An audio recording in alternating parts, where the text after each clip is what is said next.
fanya mazoezi kwa afya yako.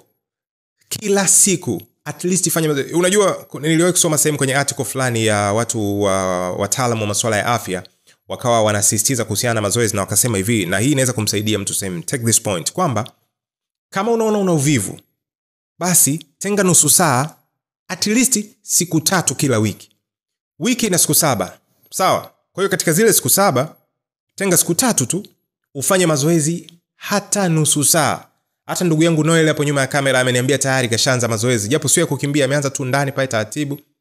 Anapiga push up nini, japo siku ya kwanza anajua mwenyewe kilichotokea. Lakini siku ya kwanza huwa ngumu, siku ya pili huwa ngumu, siku ya 3 huwa ngumu, siku ya 4 inaanza kuwa rahisi, siku ya 5 huwa ngumu sana kwa sababu siku hiyo unaenda usifanye kabisa. Siku ya 6 uenda usifanye kabisa, na hata Noel uenda kashaacha. Sijui. Bwana unaendelea? Ushaacha? Unawaza. Umefanya siku ngapi mazoezi? Taja tusema kwa sauti. 3. Siku 3 Arifu.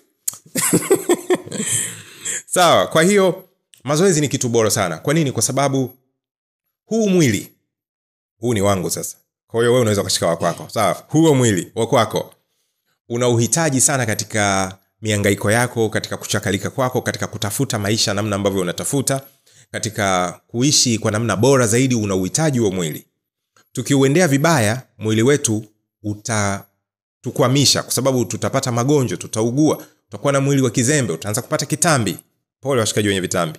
Noma, fanyeni mazoezi, kinaondoka hicho. Sawa? Kwa nini kitambi sio dili? Watu wengi, mwenye kitambi ana hela, nani kasema? Njoni kuonyesha machizi wembamba kama babaya wana mkwanja wa kutosha hata uhesabiki. Kwa hiyo yale ni magonjwa yale yanakuepo, unakuta yani mafuta mengi yamejaa. Kwa hiyo nafikiri zama hizi watu wengi washaelewa kwamba kitambi sio dili. Sawa sawa? Na sio dili kabisa hata kwenye masuala mengine ya mahusiano kwa tulio tunajua. Kitambi kinazingua.